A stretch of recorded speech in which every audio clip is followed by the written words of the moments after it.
सुना दी हो, हाल दिलवा के मोरा बता दी हो। जाके देखिया वो बड़ी कोना हाल में। अरे जा जा जा जा जा ये सुगना चुमा लिहा उनका गाल में।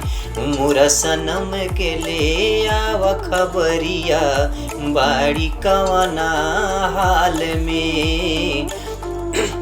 जाए सुगना संदेशा सुना दी हो, हाल दिलवा के मोरा बता दी हो। जाए सुगना संदेशा सुना दी हो, हाल दिलवा के मोरा बता दी हो। जाके देखिया बाड़ी कोना हाल में। अरे जा जा जा जा जा ये सुगना चुमा लिहा उनका गाल में। मोरा सनम के ले आव खबरिया बाड़ी कवना हाल में। पूछी हकी काहे रूसल बाड़ी, जाने हो अपना दीवाना से।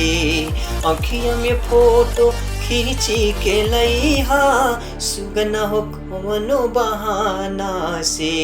सुगना हो कवनो बहाना से। पूछी हकी काहे रूसल बाड़ी, जाने हो अपना दीवाना से। अखिया में फोटो खींची के लइहा, सुगना हो कवनो बहाना से। अरे हाली हाली तू जाते जी चाल में। अरे जा जा जा जा जा ये सुगना चुमा लिहा उनका गाल में।